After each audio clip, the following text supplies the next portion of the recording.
अम्मी अम्मी अम्मी, आप कहाँ थी अम्मी? मैंने आपको कितना याद किया। मेरी जान,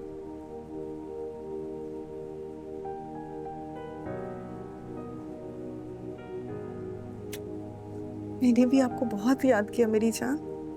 अम्मी आप कितनी प्यारी लग रही हैं। ये सब आपने कहाँ से लिया?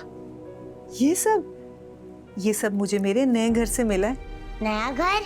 हाँ, पता है अल्लाह ने मुझे बहुत बड़ा घर दिया है और उस घर में सब कुछ है और मैं वहां बहुत खुश हूँ। अम्मी आपको मेरी याद नहीं आती? मेरी जान, बहुत याद आती। औलाद को तो मां मर कर भी नहीं भूल सकती। और तू तो मेरी बहुत लाडली बेटी है। बहुत याद करती हूँ मैं तुझे।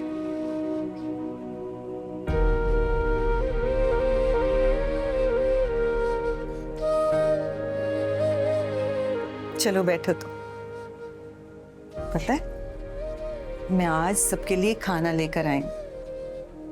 हम मिलके बैठ के खाना खाएंगे। ये तुम्हारे लिए, ये महविश के लिए और अम्मी ये किसके लिए? ये तुम्हारे अब्बा के लिए। वो भी तो भूखे होंगे ना, सुबह से कुछ नहीं खाया होगा। अम्मी वो अच्छे नहीं हैं। नहीं मेरी जान, ऐसा नहीं कहते। अम्मी पर वो हमें छोड़ के चले गए थे।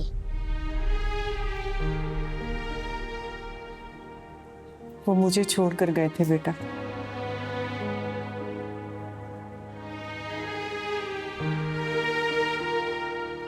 और सच बताऊं तो मैं उनसे बहुत नाराज भी थी, मगर मेरे अल्लाह ने मेरे सब्र का इतना अच्छा और मीठा फल दिया कि मैं अपनी जिंदगी के सारे दुख भूल गई। ऐसा लगा कि जैसे मेरी जिंदगी में कोई आजमाइश थी ही नहीं। एक पल में जिंदगी के सारे दुख खत्म हो गए।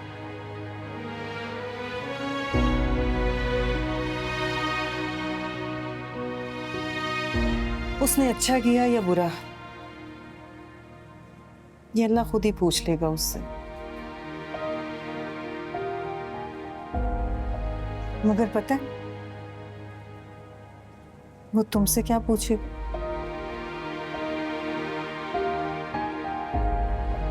जब वो नादिम होकर अपनी अना को तोड़कर तुम्हारे सामने अपने खताओं की माफी मांगने आए तो तुमने क्या किया? अल्लाह की रजा के लिए उसे माफ कर दिया या फिर अपनी अना को जिताकर उसे धुतकार दिया? और तुम्हें पता है माफ कर देना अल्लाह का पसंदीदा अमल है और जिन लोगों में ये सिफ्त होती है ना वो अल्लाह को बहुत प्यारे होते हैं।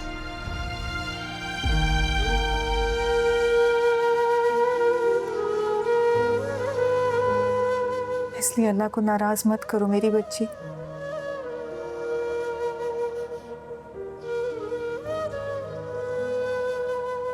जिंदगी की नई शुरुआत करने से पहले अपने पुराने तमाम दुखों को भूलकर अल्लाह की रजा के लिए सबको माफ कर।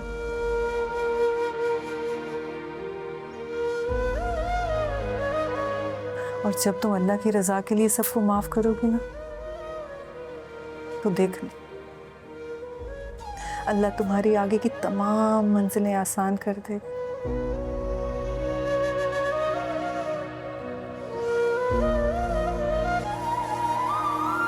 अम्मी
मालूम, जाते वक्त तुम्हारी माँ ने तुम्हें मेरे हवाले सौंपा था। जिंदगी भर मैं उस बेचारी के लिए कुछ नहीं कर सका। खुदारा ये आखिरी ख्वाहिश पूरी करने दो।